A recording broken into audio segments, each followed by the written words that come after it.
नमस्ते मित्रांनो, मी विजय कदम आपल्या सर्वांचं एज्युकेट टू इंडिया ग्रुपमध्ये स्वागत करतोय। तर आज या व्हिडिओमध्ये आपण सरकार मित्र स्कीम काय आहे ती बघू। सरकार मित्र स्कीम म्हणू किंवा सरकार मित्र योजना काय आहे याच्याविषयी आपण थोडं माहिती बघणार आहोत। ठीक आहे, आत्ताच सरकारच्या मार्फत काय केलेलं आहे तर ही योजना ही स्कीम लॉन्च केलेली आहे आणि याच्यामधील महत्त्वाचे मुद्दे आपण बघू।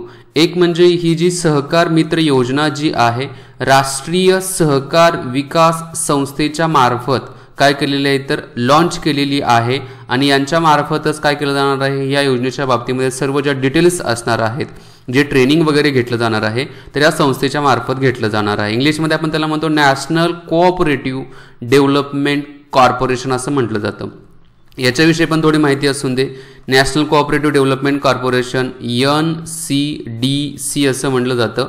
1963 मध्ये याची स्थापना करण्यात आलेली आहे आणि हे कोणत्या मंत्रालयाच्या अंतर्गत येतं तर भारताचे जे कृषी मंत्रालय जे आहे ॲग्री मिनिस्ट्री जे आहे याच्या अंतर्गत काम करतं। आता याचं काम काय राहतं नॅशनल कोऑपरेटिव्ह डेव्हलपमेंट कॉर्पोरेशनचं, तर जे याच्या अंतर्गत स्थापन केलेले विभागीय सेंटर जे आहेत, केंद्र जे आहेत त्या केंद्रांमध्ये काय केलं जातं कोऑपरेटिव्ह, त्याचबरोबर सोसायटीज आणि फेडरेशन या सर्वांना काय केलं जातं या NCDCच्या मार्फत आर्थिक मदत केली जाते।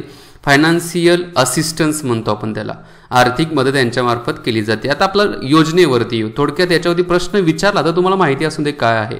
आता ही सहकार मित्र योजना जी आहे ती कृषी व शेती कल्याण मंत्रालयाच्या अंतर्गतच आहे। बघा कृषी मंत्रालयाचं नाव काय आहे, कृषी व शेतकरी कल्याण मंत्रालय असं म्हटलं जातं।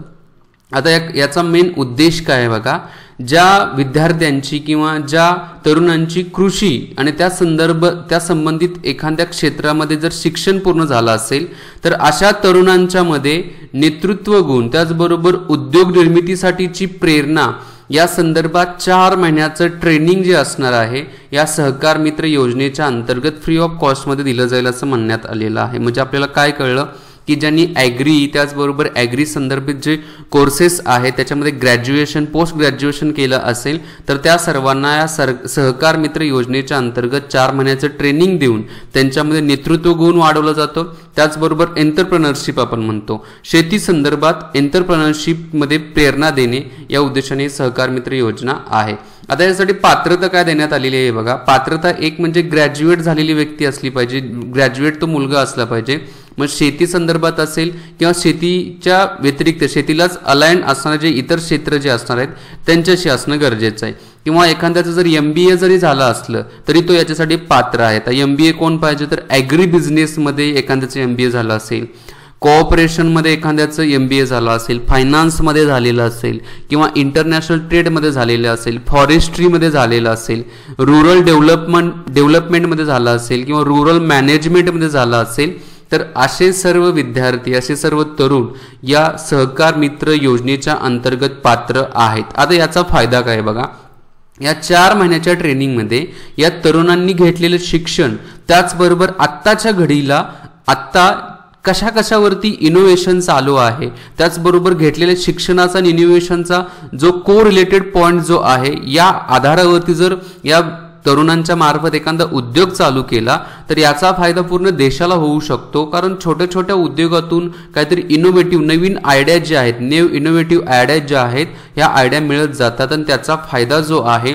रोजगार निर्मितीसाठी होऊ शकतो। भारत तर शेतीप्रधान आहे, मग शेतीप्रधान असल्यास या तरुणांनी शेतीच्या संदर्भात जर काही नवीन आयडिया नवीन रिसर्च केला तर त्याचा फायदा देशाच्या कृषी क्षेत्राला खूप मोठ्या प्रमाणामध्ये होऊ शकतो आणि त्या उद्देशानेच काय तर ही योजना आहे। थोडक्यात आहे, व्यवस्थित समजून घ्या आणि याच्या नोट्स काढा जेणेकरून उद्या परीक्षेला प्रश्न विचारला तर याच्याविषयी माहिती असावी। दुसरा मुद्दा, जे ॲग्री झालेले आहे ज्यांची ॲग्रिकल्चरमध्ये ग्रॅज्युएशन किंवा MBA झालेलं असेल तर त्यांनी याच्याविषयी थोडी माहिती एक्स्ट्रा काढा जेणेकरून तुम्हाला जर याच्यामध्ये पुढे काही काम करायचं असेल, एखादा बिझनेस करायचा असेल तर तुम्हाला सरकारच्या मार्फत अशा प्रकारचे ट्रेनिंग्स वगैरे दिले जातात। मी तर थांबतो। व्हिडिओ आवडले असेल तर मित्रांनो लाईक आणि शेअर, सर्वात महत्त्वाचं चॅनेलला सबस्क्राईब करा।